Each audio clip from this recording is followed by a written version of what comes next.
காரியங்கள் உண்டு. எப்படி நான் இது பண்ண போகிறேன்னு தெரில. சரி, ஓகே, பார்ப்போம். தம்பி, நீங்கள் முதல் இதை கொடுங்க. இருதயம். நம்ம எதை செய்தாலும் ஆண்டவர் நம்முடைய இருதயத்தை பார்க்கிறார் அப்படின்றத நம்ம என்ன செய்யக்கூடாது, மறக்கக்கூடாது. என்ன செஞ்சாலும் சரி, ஜபம் செஞ்சாலும் சரி, ஊழியம் செஞ்சாலும் சரி, அதில் பாருங்கள், பாவியின் இருதயம். பாவியின் இருதயம் என்றால் பாவம் செய்யக்கூடிய இருதயம். அதில் ஒரு மிருக சுபாவங்கள் பாருங்கள், அதில் என்னென்ன இருக்குதுன்னு பார்த்தீங்கன்னா, அதில் பெருமை, பொறாமை, அப்புறம் சுயத்தின்படி நடப்பது, அப்புறம் அசுத்தம், காம விகாரம், இருதய கடினம், சோம்பேறித்தனம், வேஷம் போடுறது, திருட்டுத்தனம், வேசித்தனம், விபச்சாரம், காம விகாரம், கோபம், பழிவாங்கிற சுபாவங்கள். அப்புறம் என்ன விட்டுறேன்னு நீங்களே சொன்னீங்கன்னா கொஞ்சம் நல்லாயிருக்கும். எல்லாம் உள்ள பாருங்க, இருதயத்தில் கடந்து நம்மளை படாத பாடுபடுத்துது. நம்மளை பாடுபடுத்துறது எது என்று கேட்டால் நம்முடைய சாய்ஸ். நம்ம எதை சூஸ் பண்ணுறோம். நன்மையை நம்ம சூஸ் பண்ணும்போது பிரச்சனை இல்லை. ஆனால் நம்ம தீமையான காரியம் சூஸ் பண்ணும்போது அதுதான் நம்மளை வாட்டி வதைக்கிறது. அப்போது அனுபவம் பாருங்கள், கர்த்தருடைய கண் இருக்குது, மனசாட்சி சுத்தமாக இல்லாமல் போச்சு, பாவம் செய்கிற மனசாட்சி இருக்காது. அடுத்து பாருங்கள், பிசாசு. நம்முடைய எதிரி யாருன்னு கேட்டிங்கன்னா மனுஷன் கிடையாது. மனுஷன் தான் உங்களுடைய எதிரினா நீங்கள் இன்னும் தெளிவடையலைன்னு அர்த்தம். அடுத்தது பாருங்கள், தேவனுடைய அன்பு நெருக்கி ஏவுகிறது. அவன் ரட்சிப்பின் அனுபவத்தில் வருகிறான். ரட்சிப்புள்ள அனுபவத்துக்கு வந்த பிறகு ரட்சிக்கப்பட வேண்டியதாக இருக்குன்ற எத்தனை பேர் தெரியும்? ரட்சிப்பின் அனுபவத்தில் இருந்தாலும் ஒரு குறிப்பிட்ட காலம் வரும்போது தான் ஓஹோ இதுதான் ரட்சிப்பா அப்படின்னு சொல்லிட்டு நம்ம மறுபடியும் என்ன செய்ய வேண்டியதாக இருக்குது, கரெக்ட் பண்ண வேண்டியதாக இருக்குன்ற எத்தனை பேர் ஏற்றுக்கொள்கிறீங்க? ஆமே, நான் ஏற்றுக்கொள்கிறேன் இல்லையா? நான் அப்படி தான் தெளிவடைஞ்சேன். யோசிச்சு பாருங்கள். அப்போது ரெண்டாவது படத்தை காட்டுங்க தம்பி. அதில் அந்த இயேசுவை ஏற்றுக்கொண்ட இருதயத்தில் பாருங்கள், அருமையாக அதை ரட்சிப்பின் அனுபவம்னா என்ன அப்படின்னு கேட்டிங்கன்னா, ஆவியின் ரட்சிப்பு. நாம் இயேசுவை ஏற்றுக்கொண்டு ரட்சிக்கப்படும் போது நம்முடைய ஆவி ரட்சிக்கப்படுகிறது. அது அதுக்கப்புறம் ஆத்மாவில் நாம் ரட்சிக்கப்படுவதற்கு பிரயாசப்படணும் அப்படின்றத பார்த்தோம். ஆவியின் ரட்சிப்பு வேற, ஆத்ம ரட்சிப்பு வேற. ரட்சிப்பு துவக்கம் ஆவியில் ஆரம்பிக்கிறது, முடிவில் ஆத்மாவில் முடிய வேண்டும். ஆமென், அல்லேலூயா. Yes, that which began in the spirit should end in the soul. அதான் அந்த சால்வேஷனில் அது ஒரு மிக முக்கியமான ஒரு காரியம். அடுத்தது பாருங்க, இப்போ ஆவியின் ரட்சிப்பு ஆண்டவர் ஆவியின் ரட்சிப்பில் என்ன செய்யணும்னு கேட்டிங்கன்னா, ஞானஸ்தானம். ஞானஸ்தானம் என்பது தேவனோடு கூட செய்கிற நல் மனசாட்சியின் உடன்படிக்கை. தம்பி, அதை மூணாவது பாடத்தை காட்டுங்க. மூணாவது படத்தில் மெய்யான மனம் திரும்பின இருதயம். ஸோ இப்படிப்பட்ட இருதயம், இப்படிப்பட்ட காரியங்கள் அதில் இருக்குது. அதை பாருங்கள், இருதயத்தில் மெய்யான மனம் திரும்புதல் என்னெல்லாம் இருக்குன்றது பாருங்கள். அதில் முகத்தில் ஒரு பிரகாசம். முகத்தில் பிரகாசம்னா சந்தோஷம், ஆனந்தம், மகிழ்ச்சி. அப்படி அகத்தின் அழகு முகத்தில் நான் நேற்றுக்கு அது விளக்கம் கொடுத்தேன். அகத்தின் அழகு முகத்தில் தெரியுன்றது அது மெடிக்கல் காரியங்களுக்காக சொன்னது. நம்முடைய முகத்தை வச்சு உள்ளே இருக்கிற ராஜ உறுப்புகள் எப்படின்றத சொல்லிடலாம். அதுதான் அது இதில் கம்பேர் பண்ணக்கூடாது இல்லையா? இது முகத்தினுடைய கவுண்டனன்ஸ், அதாவது அதோடைய பிரகாசம். மோசடிய முகம் எப்படி இருந்தது? பிரகாசமாக, ரேடியன்ஸ், அந்த அதுதான் தேஜஸ்ன்னு சொல்லுவாங்க இல்லையா? அது ரொம்ப முக்கியம். சரி, அடுத்த பாருங்க, இதில் இப்போ எனக்கெல்லாம் பார்த்தீங்கன்னா ஏகப்பட்ட பயங்கர ப்ராப்ளம். இப்போ நான் ப்ராப்ளத்தை சொன்னேன், ஓடி போயிருவீங்க. முகத்தில் கொஞ்சமாக தெரியுதா பார்த்தீங்களா? ஆமேன்னு சொல்ல மாட்டீங்களா? அதுதான் ஜெயம். அல்லேலூயா, அதுதான் ஜெயம். சரி, அடுத்தது பாருங்க, சிலுவை. சிலுவைனா என்னென்ன நேற்று சொல்கிறேன். சிலுவை பற்றி உபதேசம். சிலுவைனா என்ன? யாராவது சொல்லுங்க, டக்குன்னு சொல்லுங்க. நினைவா? ஸ்தோத்திரம். சிலுவைனா என்ன? நேற்று சொன்னேனே.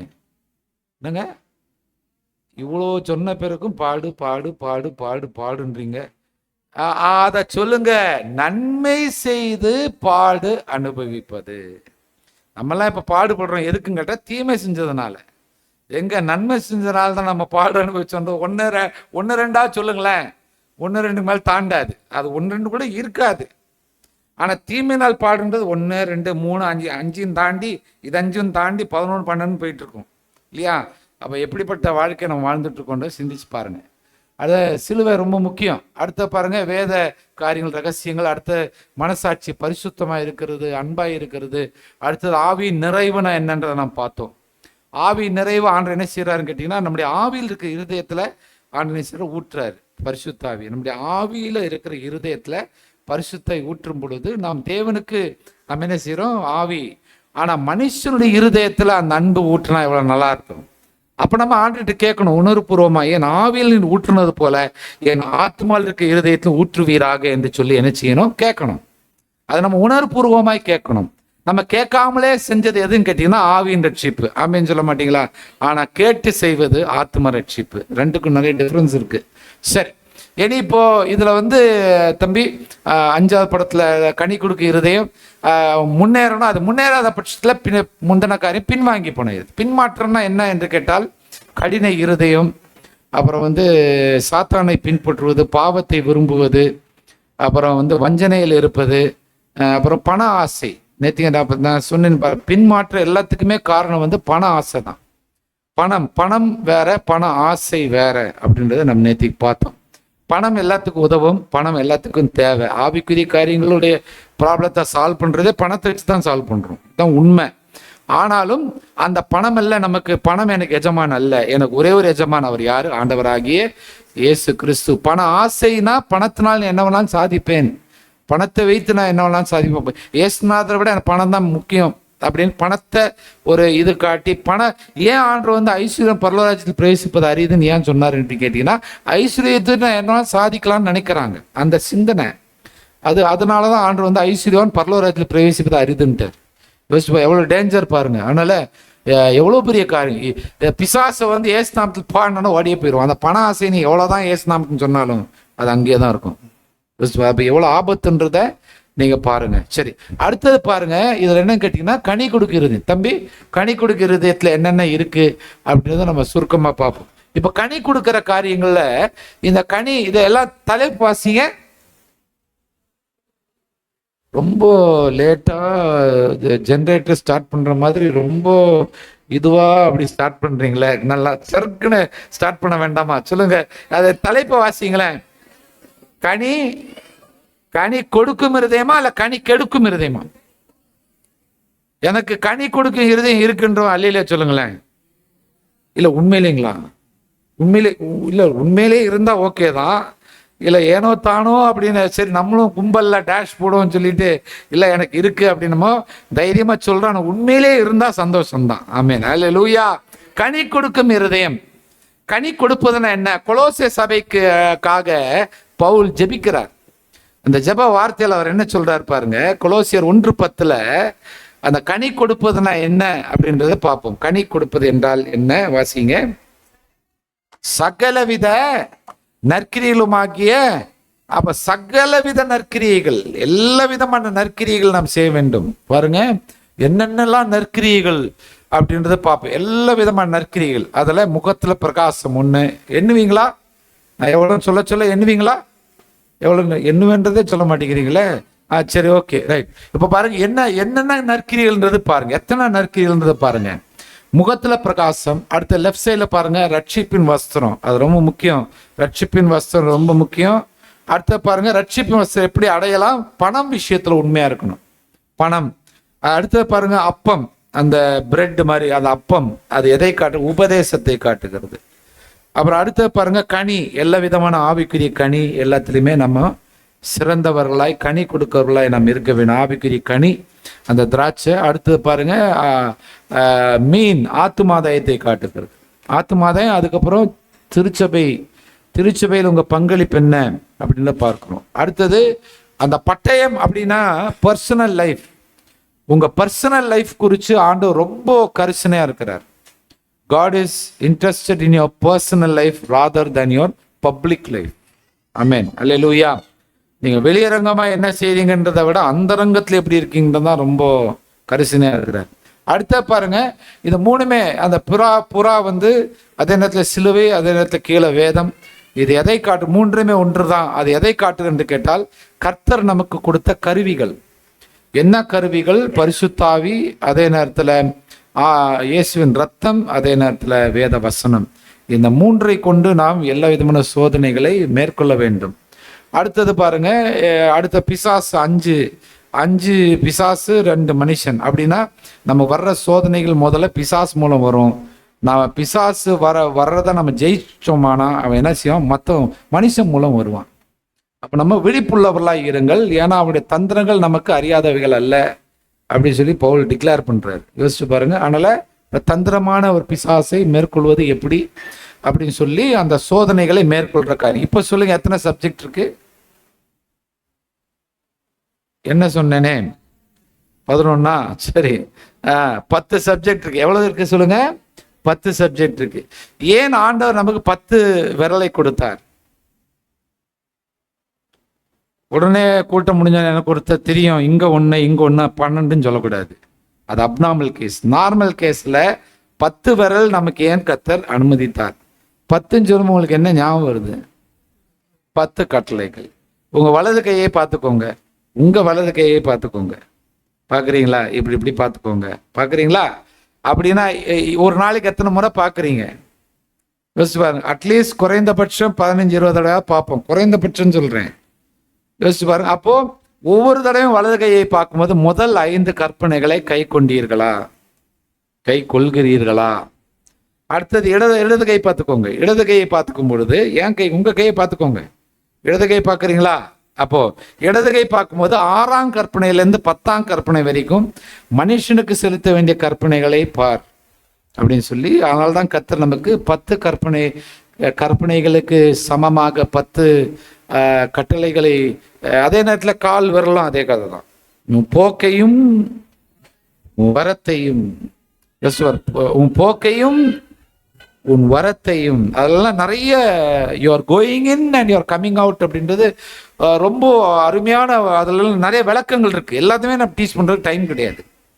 அதனால ரொம்ப முக்கியம். 10லையும் நம்ம வந்து ஜெயிக்கிறவர்களாய் காணப்பட வேண்டும். இப்போ ஒன்னொன்னா பார்ப்போம். முகத்தில் பிரகாசம். எங்க போனாலும் நீங்க முகத்துல ஒரு பிரகாசத்தோடு இருக்க வேண்டும்.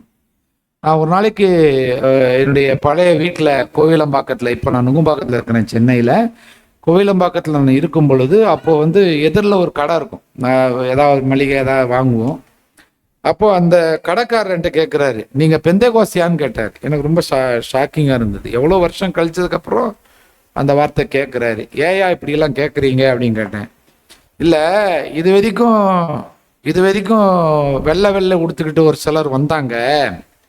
எனக்கு இந்த பாருங்க, ஒரு இதெல்லாம் கொடுத்தாங்க, நோட்டீஸ் எல்லாம் கொடுத்தாங்க. அவர் கை புரியுதுன்னு சொல்ல தெரில அவருக்கு. நோட்டீஸ்ல பார்த்தோன்னா இயேசு சமாதானம் தருகிறார் அப்படின்னு அதுல இருக்கு. இதுல என்னையா விஷயம் அப்படின்னு கேட்டேன். இல்ல, இயேசு சமாதானம் தருகிறாரு அப்படின்னு சொன்னாங்க. ஆமா, அதுல என்ன இருக்குது? இயேசு சமாதானம் தருகிறாரு. இல்ல, தருகிறவருடைய முகத்துல சமாதானம் இல்லையே அப்படின்னாங்க. ரொம்ப கஷ்டமாயிடுச்சு. எத்தனை பேர் புரிஞ்சுதுன்னு எனக்கு தெரில. இதை நான் சொன்னதுனால உங்க சமாதானம் போயிருச்சா என்னன்றதும் எனக்கு தெரில. கர்த்தர் நல்லவன். ஆமென் சொல்ல மாட்டீங்களா? நான் சொல்ல வந்தது என்னன்னு கேட்டீங்கன்னா, 4 பேர் நம்மளை கவனிக்கிறாங்க. நம்ம என்ன செய்யறோம், நம்ம என்ன பண்றோம். அன்னைக்கெல்லாம் நம்ம சொல்றோம், நம்மளை பார்க்கறதுக்கு நமக்கு 2 கண்கள் தான் இருக்கு. ஆனா நான் பார்ப்பதற்கு 1000 கண்கள் இல்ல. 1000 வந்து அது 1ஆம் ஆண்டா இருக்கும் 1000 கண்கள். இப்போ லட்சக்கணக்கான கண்கள் நம்மளை பார்க்குது. ஆமென் சொல்ல மாட்டீங்களா? நான் என்ன பண்றேன், ஏது பண்றேன் பார்க்குறாங்களா இல்லையா சொல்லுங்களேன். உங்க அக்கம் பக்கத்தில் இல்லை வீட்டில் இருக்கிறவங்க நல்லா கவனிக்கிறாங்க. எப்படி கிறிஸ்தவன்றாங்க பார்த்துக்கோ, எப்படி இருக்காங்க. மேல் வீட்டில் இருக்கிறவங்க பக்கத்து வீட்டில் இருக்கிறவங்களாம் அழகாக கவனிக்கிறாங்க. நீ என்ன பண்ற, ஏது பண்ற, என்ன பேசுற, எல்லாம் கவனிக்கிறாங்க. அன்பான கர்த்தருடைய பிள்ளைகளே, அதனால தயவு செய்து சாட்சியான வாழ்க்கை. ஆமேன் சொல்ல மாட்டீங்களா? அகத்தின் அழகு முகத்தில் தெரியும். ஆமேன், அல்லேலூயா. ஆமா, அது ரொம்ப முக்கியம். சரி, இப்போ அதனுடைய காரியங்களை நாம் தொடர்ச்சியாய் பார்ப்போம். இதுல ரட்சிப்பின் வஸ்திரம், நம்முடைய ரட்சிப்பின் வஸ்திரமே எது என்று கேட்டால் சாட்சியான வாழ்க்கை. சாட்சியான வாழ்க்கை தான் நமக்கு ரட்சிப்பின் வஸ்திரம். சாட்சி அப்படின்னு என்ன? சாட்சியான வாழ்க்கை, சாட்சி.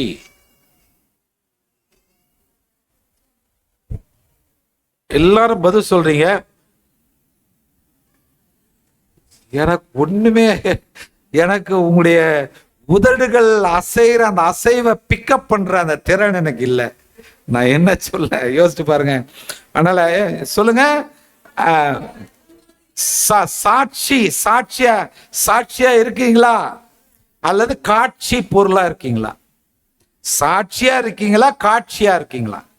அநேகர் காட்சியா இருக்கிறத சாட்சியா சொல்லுவாங்க. மற்றவங்க இந்தாளா ஐயோ அப்படிம்பாங்க. நான் பார்த்த காட்சி இப்படின்னு நம்மளை பத்தி சாட்சி சொல்றவன் அநேகர் இல்லையா? வேண்டாம். சரி, சாட்சியாய் வாழ்வது வேற, சாட்சி சொல்வது வேற. சாட்சி சொல்வது அப்படின்னா என்னன்னு கேட்டனா, கர்த்தர் செய்த நன்மைகளை சாட்சி. ஏன் சாட்சி சொல்கிறோம்? 2 காரணங்கள்.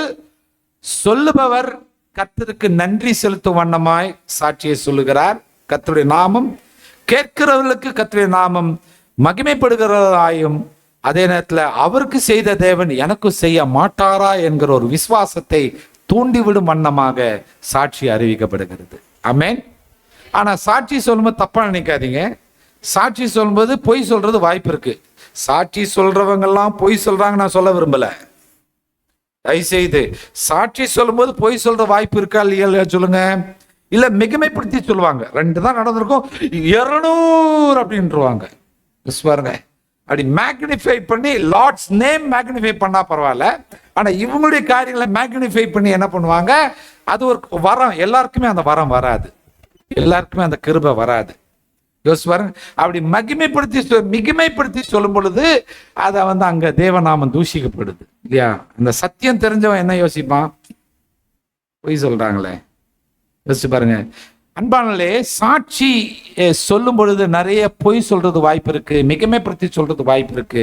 ஆனா சாட்சியாய் வாழும் பொழுது அங்க பொய்க்கு இடம் கிடையாது. ஆமென் சொல்ல மாட்டீங்களா? கைகளை வை தலையில சொல்ல மாட்டீங்களா?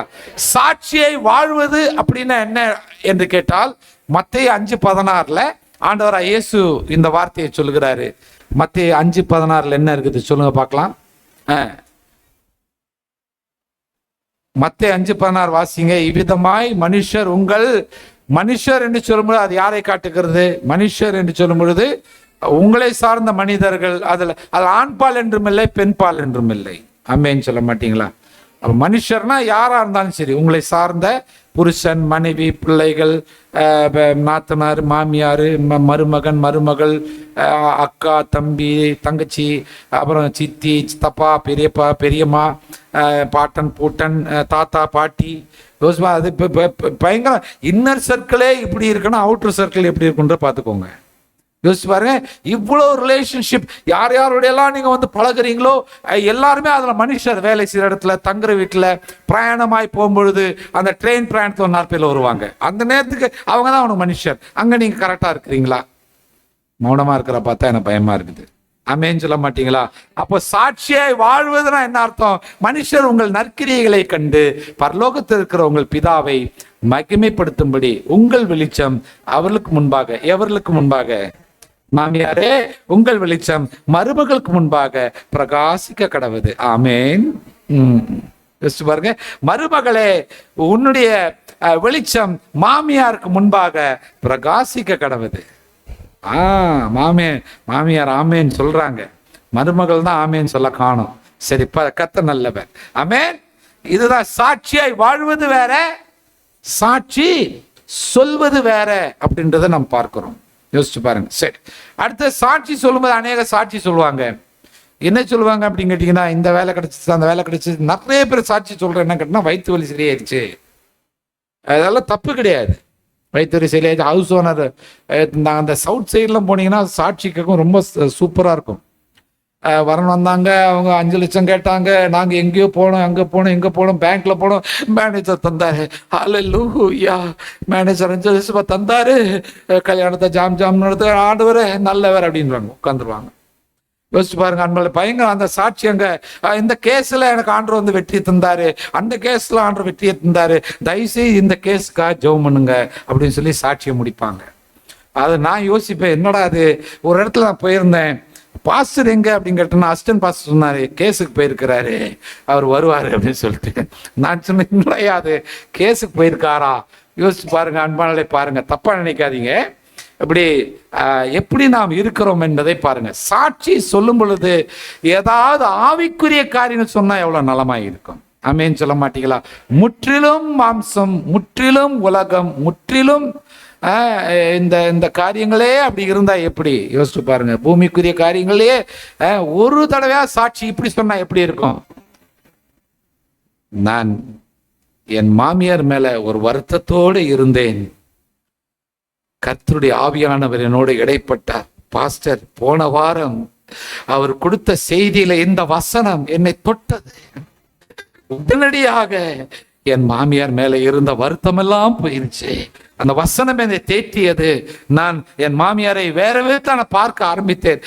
கொஞ்சமாவது இங்க ஆமேன் வராட்டி இங்கேயாவது ஒரு ஆமேன், ஒரு பிரைசலார், ஒரு அல்லேலியா ஏதாவது வரக்கூடாதா? யோசிச்சு பாருங்க.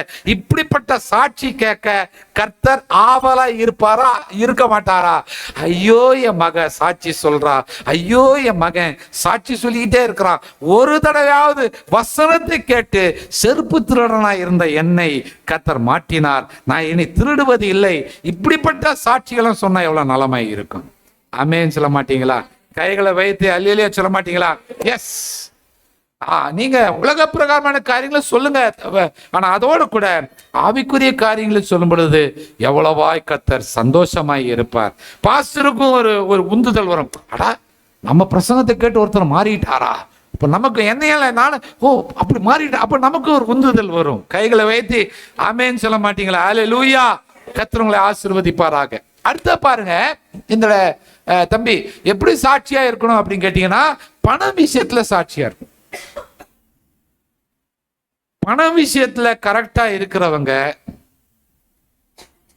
நான் அனுபவத்திலேருந்து சொல்றேன், வாட்ச் பண்ணதுல இருந்து சொல்றேன், அனலைஸ் பண்ணதுல சொல்றேன், பண விஷயத்துல உண்மையா இருக்கிறவங்க அவங்களுடைய லைஃப்ல, அவங்களுடைய ஆவிக்குரிய வாழ்க்கையிலும் சரி, உலக பிரகாரமான காரியம் சரி, அவங்களுடைய எல்லா விஷயங்களையும் 90% உண்மையா இருப்பாங்க. 90% உண்மையா இருப்பாங்க. ஆனா பண விஷயத்துல உண்மையா இல்லாதவங்க 90 விஷயத்துல கரெக்டா இருக்க மாட்டாங்க. கரெக்டாவே இருக்க மாட்டாங்க. இதை நான் கவனித்த ஒரு மிக ஆபத்தான ஒரு நிகழ்வு. ஆபத்து. பணம் ரொம்ப டேஞ்சர், ரொம்ப டேஞ்சர். பணம் டேஞ்சர் அல்ல, பண ஆசை ரொம்ப டேஞ்சர். ஆமென் சொல்ல மாட்டீங்களா? எஸ். இப்போ இந்த தசம பாகம் கொடுக்கறது, காணிக்கை கொடுக்கறது, அதை பத்தி எல்லாம் கொஞ்சம் நம்ம அத பாடத்துல வந்தபடியினாலே, அந்த பண விஷயத்துல உண்மையா இருக்க வேண்டும் என்பதனாலே அதை போதிக்கலைன்னா கர்த்தர் என்ற கணக்கு கேட்பார். நல்லா புரிஞ்சுக்கணும். இப்போ நீங்க நிறைய பேர் இப்போ பிரசவம் பண்றாங்க, காணிக்கை நீங்க தசமெல்லாம் கொடுக்குறீங்களா, நீங்க நியாயப்பிரமாணத்துக்குரியவர் அப்படின்னு சொல்லி நான் ஒரு நாளைக்கு ஒருத்தர்கிட்ட பேசிக்கிட்டு இருந்தேன்.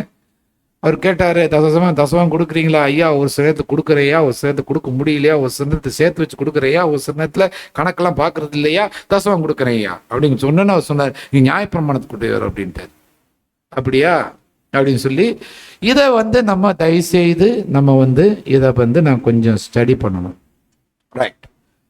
ஆண்டவராகிய இயேசு எப்படி டீச் பண்றார் அப்படின்றத, பண விஷயத்துல எப்படி டீச் பண்றாருன்றத நம்ம கவனிக்கணும். நல்ல கவனிங்க. தசமபாகம் என்கிற கான்செப்ட் இஸ்ராயலுக்கு தானே கொடுத்தாரு அப்படின்னா, இஸ்ராயலுக்கு தான் கொடுத்தாரு அப்படின்னா, நல்ல கவனிங்க. நீங்க தசமம் கொடுக்கும்போது 30% கொடுக்கணும். ஏன்னா இஸ்ராயல் மக்கள் தசமம் கொடுக்கும் பொழுது லேவியர்களுக்கு 10% கொடுப்பார்கள். அதே நேரத்தில் அரசாங்கத்துக்கு 10%, ராஜாவுடைய கஜானத்துக்கு 10% போயிடும். இன்னொரு 10% திக்கற்றவர்களுக்கும் விதவைகளுக்கும் அந்த 10% போகும். அப்போ 30% நீங்க கொடுக்கணும். நல்லா கவனிக்கணும் அன்பான கர்த்தருடைய பிள்ளைகளே. அப்போ ஆண்டவர் இயேசு என்ன போதிக்கிறார் அப்படின்றத நான் பார்ப்போம். மத்தேயு 23:23 அவர் சொல்றாரு, தசம பாகத்தை கொடுக்க விட்டு விடாதிருங்கள், இவைகளையும் செய்ய வேண்டும், அவைகளையும் என்ன செய்ய வேண்டும், விட்டு விடாது இருக்க வேண்டும். நியாயப்பிரமாணத்தில் இருக்கிற விசேஷித்தவர்களாய் இருக்கிற நீதியையும் இரக்கத்தையும் விசுவாசத்தையும் விட்டு விட்டீர்கள், இவைகளையும் செய்ய வேண்டும், அவைகளையும் விடாதிருக்க வேண்டும், அவைகளை விடாதிருக்க வேண்டும் என்று கர்த்தர் சொல்றார். ஆக்சுவலி 10% கம்மியா, அதுதான் இருக்குல்ல கொஞ்சம் அப்படின்ற மாதிரி நம்ம பார்க்கிறோம் இல்லையா? இப்போ புது ஏற்பாடுல எப்படி இருக்கு அப்படின்னு கேட்டீங்கன்னா, புது ஏற்பாடுல ஆண்டவர் என்ன சொல்றாரு அப்படின்றத நம்ம கவனிக்கணும். புதிய ஏற்பாடுல கிரயத்துக்கு கொல்லப்பட்டீர்களே, 1 கொரிந்தியர் 6:19 கிரயத்துக்கு, you are bought for a price. அப்ப கிரயத்துக்கு கொல்லப்பட்டு நீங்கள் என்ன செய்யணும்? உங்களுடைய எல்லாமே எல்லாமே கர்த்தருக்குரியது. நான் ரட்சிக்கப்பட்ட பிறகு என்னுடைய எல்லாமே யாருக்குரியது தான்? கர்த்தருக்குரியது தான். என்னுடைய எல்லாமே, my everything is not only tithe, my everything belongs to God. அப்போ அவரு 2 கொரிந்தியர் 9:7 சொல்றாரு, விசனமாயும் அல்ல கட்டாயமாயும் அல்ல,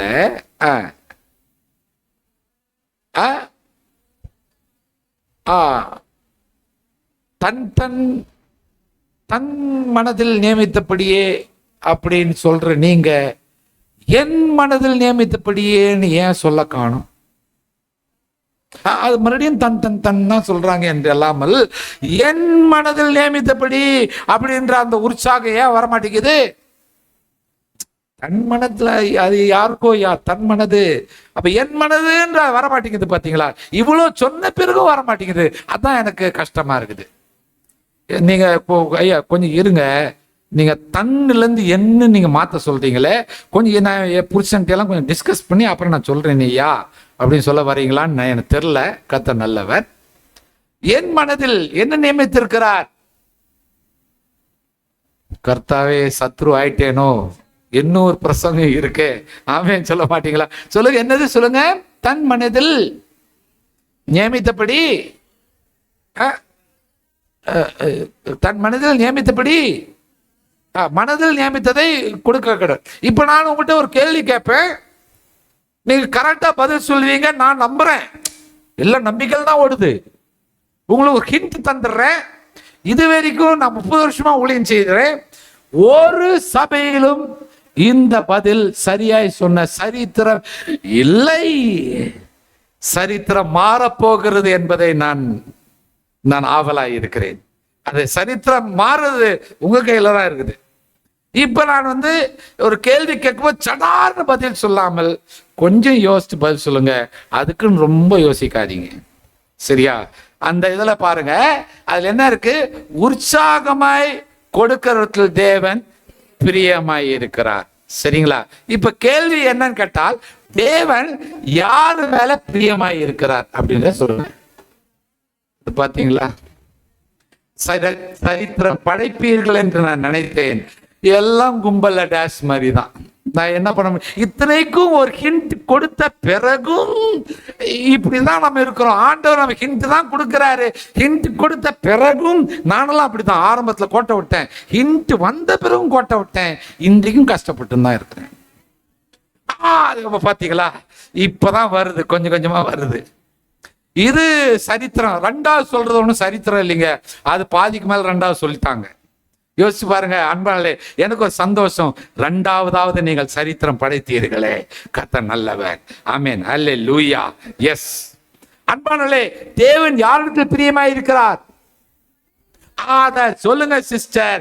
என் மனதில் நியமித்ததை நான் உற்சாகமாய் கொடுக்கும் பொழுது தேவன் என் மேல் பிரியமாய் இருக்கிறார். சொல்லுங்க, நான் என் மனதில் நியமித்ததை உற்சாகமாய் கொடுக்கும் பொழுது தேவன் என்னில் பிரியமாய் இருக்கிறார். ஆமென் சொல்ல மாட்டீங்களா? ரைட். இப்போ தன் மனதில் நியமித்தது என்னன்றதை நம்ம பார்ப்போமா? ஒரு சிலருக்கு அதிர்ச்சி, ஒரு சிலருக்கு பயங்கர ஷாக் எல்லாம் வரும். கொஞ்சம் தாங்கிக்கோங்க. நான் என்ன செய்யறது, இயேசு கிறிஸ்துவோட டீச்சிங்ஸ் தான் நான் உங்களுக்கு சொல்ல போறேன். சரிங்களா? ஒன்றும் புதுசாக ஒன்றும் சொல்ல போறது இல்லை. நான் இது வரைக்கும் சொந்தமா எதுவும் டீச் பண்ணதில்லை. அது ஓடாது, சொந்தமா டீச்சிங் எல்லாம் ஓடாது. நல்லா கவனிங்க, இயேசு என்ன போதித்தார்ன்றது பார்ப்போம். தன் மனதில் நியமித்தபடி மத்தேயு 23:23 தசமாவை கொடுக்கறத என்ன செய்யாதிருங்கள், விட்டு விடாதிருங்கள். 10% ஆரம்பிச்சாரா? இப்போ சகை வீட்டுக்கு வந்தாரு. சகை வீட்டுக்கு வந்த இயேசுவானவர் இயேசு போதிக்கும் பொழுது என்ன போதித்தார்ன்றது பைபிள்ல இல்ல. ஆனா சகைவுக்கு ஒரு எழுச்சி வந்துருச்சு. கேட்க கேட்க கேட்க சடார் எழுந்திருச்சான். ஆண்டவரே, என்னப்பா, என் ஆஸ்தியை பாதி நான் ஏழைக்கு நான் என்ன செய்கிறேன், கொடுத்து விடுகிறேன். அப்போ ஆண்ட அசையில 50% கொடுக்கும் பொழுதும், ஒரு சிலர் வந்ததுல பாதி கொடுத்த பிறகும் கர்த்தர் அசைய மாட்டார். ஏன்னா இன்னும் இருக்கு அப்படின்னு ஆண்டவர் வச்சிருக்கிறார். அடுத்தது மத்தேயு 19 நாம் பார்க்கிறோம், ஒரு வாலிப சகோதரன் வர்றான், ஒரு ராஜா போன்ற ஒரு ரிச் யங் ரூலர் அப்படின்னு ஆங்கிலத்தில் நாம் பார்க்கிறோம். அவன் வர்றான், அவன் ஆண்டவர்கிட்ட என்ன தெனாவிட்டா கேட்கிறான் தெரியுமா? ஆண்டவரே, ரபி, நான் நித்திய ஜீவன் அடையிறதுக்கு என்ன செய்ய வேண்டும்? ஆண்டவர் சொல்றாரு, நீ கற்பனைகளை கை கொள்ள வேண்டும். உடனே அவன் சொல்றான், நான் சண்டே கிளாஸ் ஸ்டூடெண்ட் ஆண்டவரே, நான் மிக்சி பரிசு வாங்கியிருக்கிறேன், சைக்கிள் பரிசு வாங்கியிருக்கிறேன், அதனால சிறு வயது முதல் கொண்டே நான் என்ன செய்கிறேன், நான் செய்கிறேன். அப்ப ஆண்டவர் சொன்னாரு, நீ பூரண சற்குணனாய் இருக்க விரும்பினால் உன்னுடையதை தரித்திரருக்கு கொடு, அதுக்கு பிறகு என் பின் சென்று வா, உனக்கு பரலோக ராஜ்யத்தில் உனக்கு மிகுதியான பொக்கிஷம் உண்டாயிருக்கும் என்று ஆண்டவர் சொன்னது இங்க இருக்கிற பரலோகத்தை தான் சொன்னாரு. ஆனா அவன் இந்த செய்தி கேட்டவுடன், இந்த வார்த்தைகளை கேட்டவுடன், லூக்கா சுவிசேஷத்தில் வாசிக்கிறோம், மிகுந்த துக்கமடைந்தவனாய் போனான். மத்தேயுல துக்கமடைந்தவனாய் போனான் இருக்கும், ஆனா லூக்கால மிகுந்த, அவன் லூக்கா எவ்வளவு உணர்ந்து எழுதியிருப்பாங்கிறது பாருங்க. மிகுந்த துக்கமடைந்தவனாய் போனான். யோசிச்சு பாருங்க, எதனால? இவன் செஞ்ச தப்பு என்ன தெரியுங்களா? குர்பான் காணிக்கை மாதிரி தாய் தகப்பனை கனம் பண்ணுவாயாக என்கிற அந்த வார்த்தை ஆண்டவர் சொன்னதை குர்பான் காணிக்கை இவங்க சேர்த்துக்கிட்டாங்க. எப்படி? நீ குர்பான் காணிக்கை மட்டும் கொடுத்தா போதும், தாய் தகப்பனை என்ன பண்ணிதான் பரவாயில்ல, குர்பான் காணிக்கை உன்னை காப்பாத்திரும். அப்ப குர்பான் காணிக்கை உன்னை சற்குணமாக்கிரும். அந்த மாதிரி இவன் கடன்களை மன்னிக்க வேண்டும். 7 வருஷமானால் கடன்களை மன்னிக்க வேண்டும், 50 வருஷமானால் முற்றிலும் வேற மாதிரி மன்னிக்க வேண்டும். ஆனால் இவன் என்ன செஞ்சான்? கடன் கொடுக்கும் பொழுது நிலத்தை வாங்கி கொண்டான், இல்லை ஏதோ வாங்கி கொண்டான். அப்போ இவன் கடனை திருப்பி கொடுப்போம், இவன் என்ன யோசிச்சான்னா, இவன் நிலத்தை திருப்பி கொடுக்கணும், கடனே மன்னிக்கணும், நிலத்தை திருப்பி கொடுக்கணும். ஆனா இவன் என்ன பண்ணிட்டான் கேட்டனா, கடனை மட்டும்தான் மன்னிச்சான், சற்குணனான இருந்தான். ஆனா என்ன செய்யவில்லை? நிலத்தை திருப்பி கொடுக்கவில்லை. அப்ப ஆண்டவர் சொல்றாரு, நீ சற்குணன் உன்னுடைய காரியத்தின்படி, ஆனா பூர்ண சற்குணனா இருக்கணும் விரும்பணும்னா உன்னால தரித்திரரானவங்க எத்தனையோ பேர் இருக்கிறாங்க. நீ இப்படி புடுங்கி புடுங்கி புடுங்கி இவன்கிட்ட புடுங்கன, அவன்கிட்ட புடுங்கன, இவன்கிட்ட புடுங்கன, இவன்கிட்ட புடுங்கன, அவன் எல்லாம் தரித்திரா மாறிட்டாங்கயா உன் செயல்னால. ஆனால தரித்திரா மாறினவங்களை நீ சீர்திருத்து, அதை திருப்பி கொடு அப்படின்னு சொல்றாரு. எத்தனை பேருக்கு புரிஞ்சதுன்னு தெரியல. ஆனாலும் ஆண்டவர் சொன்னாரு, நீ பூரண சற்குணனாய் இருக்க விரும்பினால் உன்னுடையதை எடுத்து, அது உன்னுடையது. ஆமென் சொல்ல மாட்டீங்களா? நான் தந்ததல்ல. எத்தனை பேருக்கு இது புரிஞ்சதுன்னு தெரியல. இதுக்கும் மேல புரியறதுக்கு நான் சீன மொழியில் தான் பேச வேண்டும். யோசிச்சு பாருங்க. அப்ப 100% கொடுக்க வேண்டும் என்று சொன்ன ஆண்டவர் இத்தோட நிப்பாட்டாமல் மறுபடியும் சகேயு வீட்டுல ஆண்டவர் எழுச்சியா பேசுறாரு. 50 சொல்லி இவர் ஏதோ ஆண்டவர் சொல்லியா இவன் பார்த்தான், ஐயோ 50 சொல்லி ஏதோ எழுச்சி வரலையே. இப்போ ஆண்டவர் என்னமோ சொல்ல சொல்ல சொல்ல தபால் மறுபடியும் எழுந்திருச்சான் சகேயு. ஆண்டவரே என்னப்பா, நான் அநியாயமா ஏதாவது யாரிடத்தில் வாங்கினது உண்டானால் உண்டு, ஆனா உண்டானால்னு ஒரு வார்த்தையை சொல்றான் பாருங்க. உண்டுன்னு சொல்ல வேண்டியது தானே ஐயா. அநியாயமா வாங்கினது உண்டு ஐயா, வரதட்சணை பேர்ல அநியாயம் வாங்கினது உண்டு, பொய் சொல்லி அநியாயமா வாங்கினது உண்டு. அக்கா தங்கச்சிக்கு தெரியாமல், அல்லது தங்கச்சி அக்காவுக்கு தெரியாமல் அப்பா வச்சிருந்த 10 சென்ட் ஆட்டைய போட்டா அக்காவுக்கு தெரியாமல், தோத்திர ஆண்டவரே தங்கச்சி ஒரு மாதிரி என்ன பாக்குறாங்களே, இப்படி அநியாயமாய் வாங்கினதா உண்டா, நாளத்தினே திருப்பி கொடு அப்படின்னு சொல்லிட்டாரு. உடனே ஆண்டவர் சொன்னாரு, எஸ் கிருபையினால் ரட்சிக்கப்பட்டீர்கள். நான் சொன்னாரு, என்ன சொன்னாரு? இந்த வீட்டுக்கு ரட்சிப்பு வந்தது. எதனால் வந்தது? கிருபையினாலேயா ரட்சிப்பு வந்தது? இல்லை, பணம் விஷயத்துல சரியாக்கி கொண்டதனால் தான் ரட்சிப்பு வந்தது. கைகளை வைத்து பண ஆசையை அவன் துரத்து போட்டான். பண ஆசை எனக்கு வேண்டாம் என்று சொல்லி பண ஆசையை ரிசைன் பண்ணினான். பண ஆசை ரிசைன் பண்ண உடனே தடையாய் இருந்த ரட்சிப்பு வந்தது. இவன் ஆபிரகாமின் குமாரனாய் இருக்கிறான் என்று சொல்லி 400% கொடுக்கணும்ட்டாரு. இப்போ எல்லாருக்குமே ஒரு சந்தேகம், நான் இப்ப எவ்வளவுதாயா கொடுக்கறது? 50 நான் ஏசுநாத சொன்ன டீச்சிங்க சொல்லிட்டேன். இனி 2 Corinthians 9:7 அடிப்படையில் என் மனதில் நியமித்தது என்னன்றாது நீங்க தான் ஆண்டுகிட்ட கேட்கணும். ஆண்டவரே, அது 10% அல்லது 50% அல்லது 100%? ஐயா, அநியாயமாய் வாங்கினதெல்லாம் நிறைய அல்ல, 400%. அது உங்களுக்கு ஆச்சு, கர்த்தருக்கு ஆச்சு. கைகளை வைத்து ஆமேன்னு சொல்ல மாட்டீங்களா? எஸ். அப்ப இன்னொரு விஷயம் நான் சொல்ல விரும்புகிறேன். தசமபாகம் என்பது அல்லது கர்த்தருக்கு கொடுக்கிறது என்பது அது கொடுக்கிறது அல்ல, அது விதைக்கிறது. நீங்க கொடுக்கிற மனப்பான்மையோட இருந்தீங்கன்னா நீங்க பெற்றுக்கொள்வீங்களா என்னன்னு எனக்கு தெரியாது. ஆனா விதைக்கிற மனப்பான்மையோட இருந்தீங்கன்னா விளைச்சல் செய்கிற கர்த்தர் ஒரு விளைச்சலை கட்டளையிடுவார். அவிதமான ஒரு பெரிய ஒரு வளர்ச்சியை, ஒரு மிகுதியை, அபண்டன்ஸ் ஆண்டவர் கொடுப்பார். ஆமென் சொல்ல மாட்டீங்களா? எத்தனை பேர் என்னோட கூட இருக்கிறீங்க? இன்றைக்கு பொருளாதார வளர்ச்சி நிறைய பேருக்கு இல்லாததுக்கு காரணம் என்னவென்று கேட்டால் விதைக்காததுனால. சிறுக விதைக்கிறவன் பெருக அறுப்பானா? ஐயோ, வசனத்தையே மாற்றிய சரித்திரம் உங்களை சேருதே. நான் என்ன பண்ணுவேன்? நான் மறுபடியும் சிறுக விதைப்பேன்னு சொல்லுவேன், பெருக அறுப்பேன். என்ன ஓட வச்சிடாதீங்க ஐயா. மறுபடியும் கேட்கிறேன், சிறுக விதைக்கிறவன் அதான பார்த்தேன். நான் இப்ப மறுபடியும் பெருகன்னு சொல்லுவேன், நீங்க என்ன சொல்வீங்களோ எனக்கு தெரியல. பெருக விதைக்கிறவன், அப்பா புரிஞ்சுக்கிட்டா சரி. அப்ப சிறுக விதைக்கிறவன் சிறுகதான் அறுப்பான், பெருக விதைக்கிறவன் பெருக அறுப்பான். இன்னொரு தடவை தயவு செய்து சிறுக விதைக்கிறவன் பெருக அறுப்பான் சொல்லாதீங்க, வசனத்தை மாத்தாதீங்க, ஆனா சரித்திரத்தை மாற்றுங்கள். நான் சிறுக விதைத்து ஆண்டவர் இடம் கொள்ளாமல் மட்டும் அவர் தருகிற தேவனாய், விளைச்சல் கட்டளையிடுகிற தேவனாய் இருக்கிறார். விளைச்சல்ல என்ன நடக்கும் என்று கேட்டால் வீண் செலவுகளை கட்டுப்படுத்துவார். யாரும் ஏமாத்துக்காரன் வந்து உங்களை ஏமாத்த முடியாது. திருடன் வந்து திருடிட்டு போக மாட்டான்.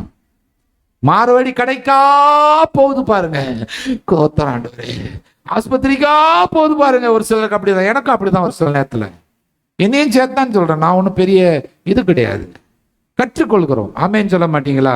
எத்தனை பேர் என்னோட கூட இருக்கிறீங்க? இன்றுல இந்த விதைச்சு பாருங்க, கர்த்தர் பெரிய காரியம் செய்வார். இது என்னது? இது என்னது சொல்லுங்க?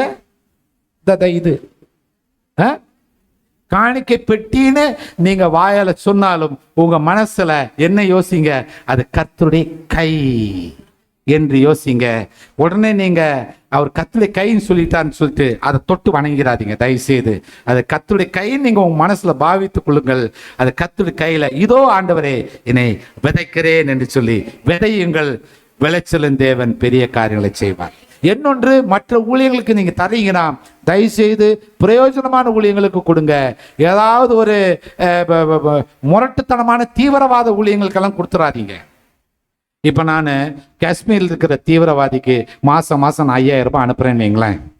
ஜட்ஜு வந்து போடுறாரு, என்னுடைய செல்போன்ல இதை வச்சுட்டு கண்டுபிடிச்சா நான் இங்கே தான் கோமதிபுரத்தில் தான் இருக்கிறேன் அப்படின்னு கண்டுபிடிச்சிடறாங்க. 2ஆம் சர்வீஸ்க்கு அப்புறம் என்னை அரெஸ்ட் பண்ணிட்டு போறாங்கன்னு வைங்களேன். எதுக்கு போறாங்க? ஏன் காஷ்மீரில் இருக்கிற தீவிரவாதிக்கு பணம் அனுப்பினேன்? ஜட்ஜி கேட்கிறாரு. நான் சொல்றேன், என் பணம் அதை நான் யாருக்கு வேணாலும் கொடுப்பதற்கு எனக்கு அதிகாரம் உண்டு. அதை கேட்க நீங்க யாரு? அவர் சொல்வாரு, நீங்க அனுப்பின ஆளு அவர் தேச துரோகியாச்ச. அதெல்லாம் எனக்கு தெரியாது. தேச துரோகியாவது மண்ணாங்கட்டியாவது எனக்கு அவர் பிடிச்சிருக்குது, நான் கொடுக்குறேன். அப்படியா? எனக்கும் பிடிச்சிருக்குது. என்னது? பச்சை பெண்ணு. எதுக்கு? சிறைச்சாலையில ஒரு 6 வருஷம் போயிட்டு வா, அப்பதான் அவன் புத்தி வரும். போ, யோசிச்சு பாருங்க. அப்போ ஒரு தீவிரவாத ஒரு காரியத்துக்கு நான் கொடுப்பேன் என்றால் அது என் பணம் தான்.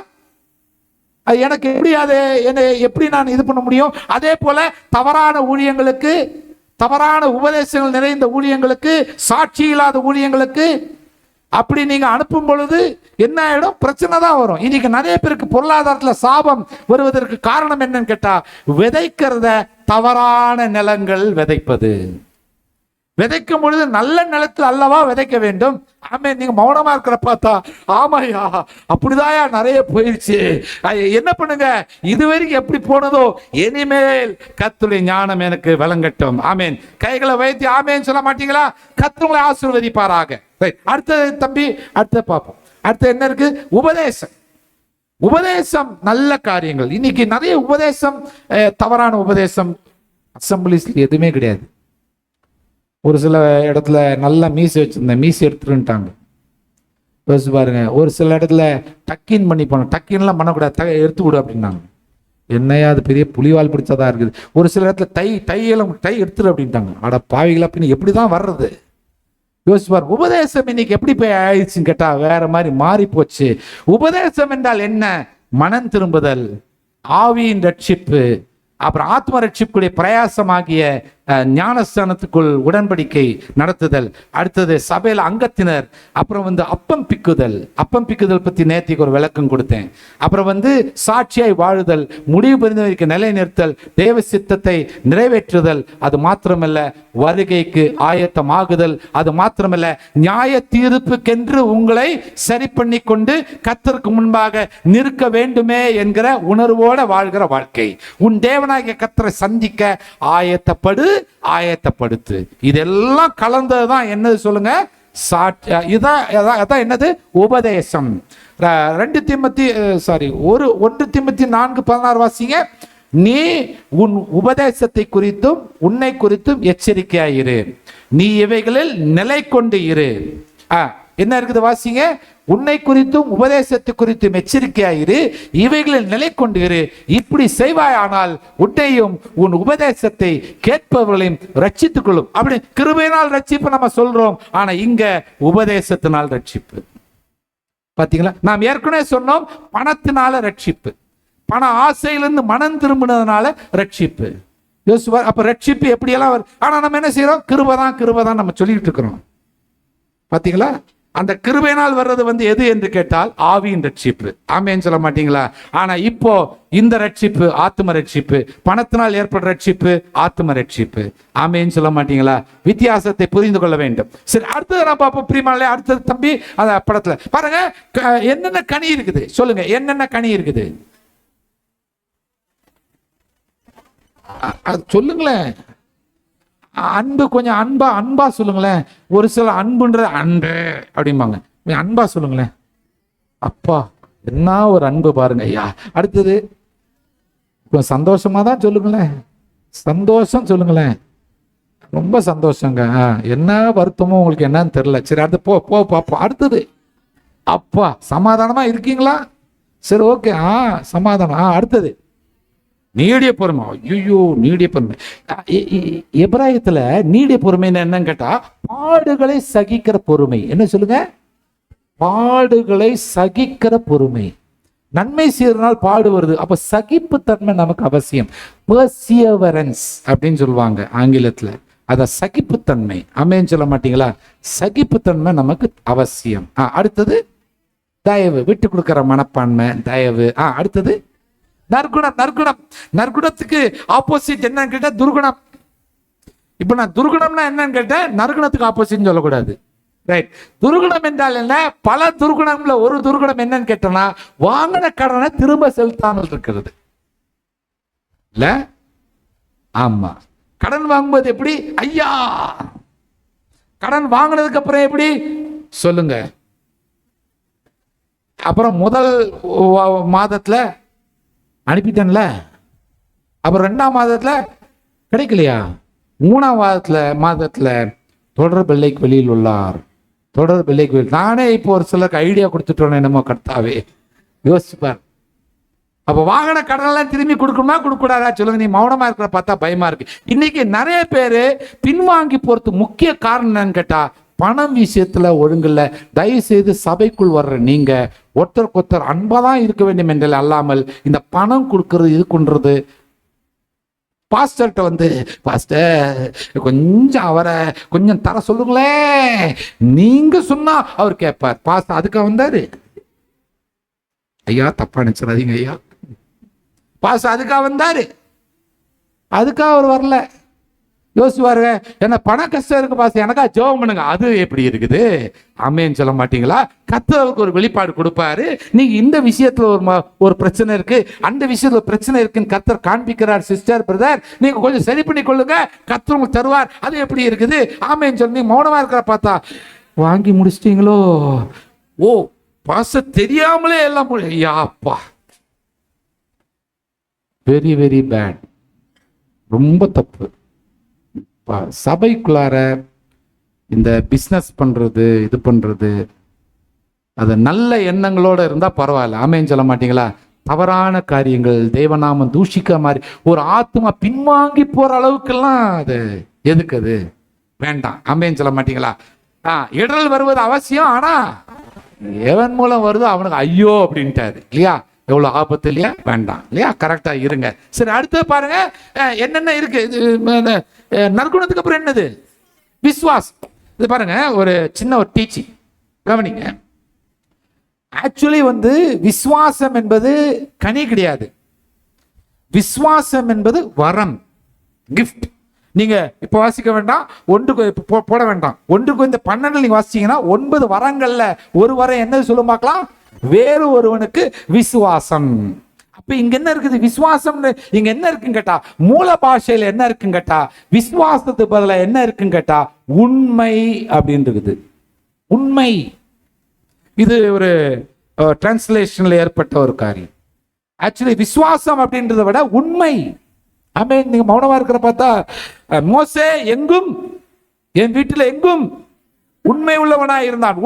உண்மையா இருக்க வேண்டும். உண்மை என்பது ஒரு கனி. ஆமென் சொல்ல மாட்டீங்களா? அல்லேலூயா சொல்ல மாட்டீங்களா? உண்மையா இருக்க வேண்டும். ஆனா விசுவாசம் என்பது வரம். எங்கள் விசுவாசத்தை வர்த்திக்க, help us to increase our faith. யோசிச்சு பாருங்க, விசுவாசம் என்பது வரம், ஆனா விசுவாசம் என்கிற கனி அல்ல. விசுவாசத்துக்கு பதிலா அது என்னன்னு கேட்டா உண்மை. ஆமென் சொல்ல மாட்டீங்களா? உண்மை. அடுத்தது வாசிங்க. சாந்தம். சாந்தம் என்ன? அவ்வளவு லேசு கோபம் வராது. ஒரு சிலருக்கு நறுக்குன்னு கோபம் வந்துடும்.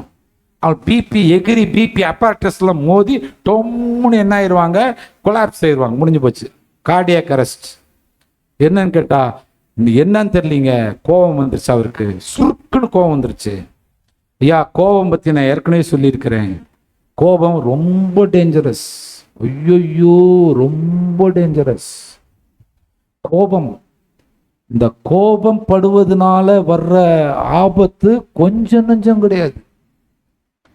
இந்த கோபத்தினால ராஜ உறுப்புகள் ஆகிய இருதயம், லீவர், கிட்னி, லங்ஸ், ஸ்பிளீன், இந்த 5 ராஜ உறுப்புகளும் பாதிக்கப்படும். இந்த 5 ராஜ உறுப்புகளும் பாதிக்கப்பட்டதை சீராகணும்னா 5 நிமிஷம் கோவப்பட்டா 1 மாசம் ஆகுமா சீராகிறதுக்கு? எத்தனை நிமிஷம் கோவப்பட்டீங்களோ யாருக்கு தெரியும்? தோத்திராண்டவரே, கோவப்படும்போது என்ன ஆகும்னு கேட்டா நரம்பு சுருங்கும். நரம்பு சுருங்கும் போது என்ன ஆகும்? ரத்த ஓட்டம் கம்மி. சொல்ல முடியாது, ஸ்ட்ரோக் வரத்துக்கு வாய்ப்பு இருக்குது. பயங்கர ஆபத்து. ஆனால்தான் இந்த பிபி பேஷண்ட்ஸை பார்த்து டாக்டர் சொல்லுவாங்க, சார் டென்ஷன் ஆகாதீங்க, கூலா இருங்க. இதெல்லாம் அவங்க சொன்னாங்கன்னா உங்களுக்கு பயம் வந்துடும்ன்றதுக்காக இதெல்லாம் சொல்ல மாட்டாங்க. நான் இதெல்லாம் கண்டுபிடிச்சு உங்களுக்கு சொல்றேன். ஆமென் சொல்ல மாட்டீங்களா? அல்லேலூயா. நீ மௌனமா இருக்க பார்த்தா எனக்கு பயமா இருக்குது. ஆமென். கைகளை வைத்து அல்லேலூயா. சாந்தம். சாந்த குணம் எங்களுக்கு தாரும் ஐயா, சாந்த குணம். அடுத்தது இச்சை அடக்கம். இச்சை அடக்கம் தான் இருக்கும். பவுல் எழுதும் பொழுது, ரட்சிக்கப்பட்ட பிறகு அவர் முதல் நிருபம் எழுதினது கலாத்தியர் நிருபம். அந்த கலாத்தியர் நிருபம் எழுதும் பொழுது, இந்த வார்த்தையை அவர் எழுதும் பொழுது அவர் இச்சை அடக்கம் தான் எழுதினாரு. ஹீப்ரூலயும் இச்சை அடக்கம் தான் இருக்குது. ஆனா 5 வருஷம் கழிச்சு மெச்சூர்டான பவுல் இப்போ ரோமருக்கு அவர் நிருபம் எழுதும் பொழுது அவர் என்ன எழுதுறான்றது பாருங்க. ரோமர் 8ஆம் அதிகாரம் 13ஆம் வசனம். எல்லாம் சேர்ந்து சொல்லுங்க, அதுல என்ன இருக்குது? ரோமர் 8:13 என்ன இருக்குது? மாம்சத்துப்படி பிழைத்தால் சாவீர்கள், ஆவினாலே சரீரத்து செய்கைகளை அடக்கினால் இருக்கா? ஐயா, ஆவினாலே சரீரத்தின் செய்கைகளை அடக்கினால் இருக்கா அல்லது என்ன இருக்குது? அப்ப இச்சை அடக்கமா இல்ல இச்சை அழித்தலா? புரிஞ்சுக்கிட்டா சரி. இச்சை அடக்கம் அல்ல, இச்சை அழித்தல். ஆமென் சொல்ல மாட்டீங்களா? அல்லேலூயா சொல்ல மாட்டீங்களா? எஸ், அது ரொம்ப முக்கியமான ஒரு காரியம். அடுத்தது படத்தை கட்டுக்க தப்பி ஆத்துமாதாயம். ஆத்துமாதாயம்லாம் கரெக்டாக பண்ணுங்க. முதல்ல உங்க ஆத்மாவை ஆதாயம் பண்ணுங்க. உங்க ஆத்மா ஆதாயம் பண்ணாம உலகத்தையே ஆதாயம் பண்ணி தன் ஆத்மா, அப்ப உங்க ஆத்மாவை முதல்ல ஆதாயம் பண்ணிக்கோங்க. ஆத்மா ஆதாயம் பண்ணும்போது எதிர்ப்பாளனர் ரொம்ப முக்கியம். இன்னைக்கு அநேகருக்கு என்ன கேட்டோம்னா 18 வயசு சகோதரி மேல பயங்கர பாரம் வாலிபர்களுக்கு. ஏன் அதே பாரம் ஒரு 70 வயசு அம்மா மேல வரல? யோசிக்க வேண்டியதா இருக்குது இல்லையா? நான் இவங்கள சொல்லும்போது உங்களையும் சேர்த்து தான் சொல்றேன் இல்லையா? வாலிபர் பைக்ல வரும்போது கத்தர் அனுப்பினார். கத்தர் அனுப்பினாரு, கத்தர் இப்படியெல்லாம் அனுப்புவாரோ? இதெல்லாம் தப்பு. யோசிச்சு பாருங்க. ஆப்போசிட் செக்ஸ் எதிர்ப்பாளனரோட ரொம்ப கேர்ஃபுல்லா இருக்கும். எனக்கு மாமா பொண்ணு உண்டு. அந்த மாமா பொண்ணு நல்ல வேலை அமெரிக்காவில் இருக்கிறா, அங்கேயே இருக்கட்டும், பாத்திரம் நல்லது. யோசிச்சு பாருங்க. ஒரு சில தூரமா இருக்கிற நல்லது, ஒரு சில கண்ணு கெட்டாத இடத்துல இருக்கிற நல்லது. நீங்க ஆமேன்னு சொல்ல மாட்டீங்க, பிரைஸ்லாம் சொல்ல மாட்டீங்க. அது உங்களுக்கு என்னையா தெரியும் அப்படி என்னைய கேள்வி கேட்பீங்க. யோசிச்சு பாருங்க. அத்தை பொண்ணு மாமா பொண்ணு இவங்கெல்லாம் இல்லாதது ஒரு வித நல்லது. அது உங்களுக்கு இப்ப புரியாது. அது குறிப்பிட்ட காலத்துக்கு வந்ததுக்கு அப்புறம் பசங்க அப்படி இருப்பாங்க பாரு, ஐயோ அப்பதான் புரியும். அப்பதான் ஒரு சிலருக்கு என்ன ஞாபகம் வரும், ஒருத்தர் வந்தாரியா, ஒருத்தர் சொன்னாரியா, நம்ம தான் கேட்காம போயிட்டோம். எதிர்ப்பாளரை ரட்சிப்புகள் நடத்தணும்னு நீங்க நினைக்கிறீங்கன்னா என் தங்கச்சியை நடத்தலாம், என் தாயாரை நடத்தலாம், என் சித்தியை நான் நடத்தலாம். வேற யாருக்கு நான் நடத்த முடியும்? என் மாமா பொண்ணு நான் ஆதாயம் பண்ண நடத்தினா மாமா பொண்ணு என்ன ஆதாயம் பண்ணிடுவா? அப்புறம் அது வேற மாதிரி போயிடும். இது தேவையா? இது எனக்கு அவசியமா? யோசிச்சு பாருங்க. நான் மௌனமா இருக்கிற பார்த்தா நீங்க எல்லாம் முடிச்சிட்டீங்க போல் தெரியுத. கத்த நல்லவன். அதனால எதிர்ப்பாளர் விஷயத்துல ரொம்ப டிசிப்ளினா இருக்கணும், பயங்கர டிசிப்ளினா இருக்கும். இந்த ஃபோன் நம்பர் வாங்குறது, இந்த இது எஸ்எம்எஸ் அனுப்புறது, முதல்ல குட் மார்னிங்னு வரும், அப்புறம் ஹாப்பி மார்னிங்னு வரும், அப்புறம் மார்னிங் இந்த மாதிரி ஆயிடும். எத்தனை பேருக்கு மார்னிங்கா மாறிச்சுன்னு தெரியல. புரிஞ்சவங்க பாக்கியவான்கள், புரியாதவங்களும் பாக்கியவான்கள் தான். ஆமென், அல்லேலூயா. சரி, அடுத்த பாருங்க. திருச்சபையில் உங்கள் இதை நீங்க நிறைவேற்றணும். தானியேலின் ஜெபம் 21 நாளாக நடக்குது. அதில் நீங்க கலந்து கொண்டிருக்கிறீர்கள். ஆமென், அல்லேலூயா.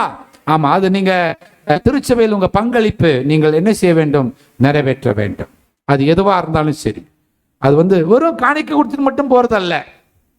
ஜெபத்துல பங்கு பெறுறது. அவர் ஐயா சொன்னார் பார்த்தீங்களா, ஒரு 2 பேர் போனாங்க, வந்து விசாரிச்சாங்க. பாக்கி எல்லாம் விசாரிக்கிறவங்களா இருக்கிறாங்களோ என்னமோ. யோசிச்சு பாருங்க. உங்களை விசாரிக்கிறவர் ஒருவர் இருக்கிறபடினால் அவரை பின்பற்றுகிற நீங்க விசாரிக்கிறவங்களா இருக்க வேண்டாமா? யோசிச்சு பாருங்க. எவ்வளவாய் காரியம், எவ்வளவாய் யோசிச்சு பாருங்க. இது ஒரு கூட்டு முயற்சி தானே, டீம் ஒர்க் தானே. ஆமென் சொல்ல மாட்டீங்களா? பாஸ்டர் பார்த்துக் கொள்வார். யோசிச்சு பாருங்க. ஆமா, அப்படியெல்லாம் இருக்கக்கூடாது. நம்மெல்லாம் இதெல்லாம் கர்த்தருடைய வீடு. ஆமென் சொல்ல மாட்டீங்களா? என்னுடைய வீடு சொல்லுங்க எல்லாரும். நம்முடைய வீடு சொல்லுங்க. நம்முடைய வீடு, நம்முடைய ஜெப வீடு சொல்லுங்க. அவர் பிரேயர் ஹவுஸ். ஆமென், அல்லேலூயா. ஆமா, யோசிச்சு பாருங்க. அதனால அந்த மாதிரி ஒரு மென்டாலிட்டி நமக்குள் இருக்க வேண்டும். ப்ராட் மைண்டட்னஸ் அது இருக்கணும். ரைட். அடுத்தது என்ன சொல்லுங்க? உபவாச ஜெபத்துக்கெல்லாம் வருவீங்களா? உபவாசம் எல்லாம் கொஞ்சம் பண்ணுங்க. அப்படி இல்லைன்னா ஒரு குறிப்பிட்ட காலம் வரும் பொழுது ஆஸ்பத்திரியில படுக்கும் பொழுது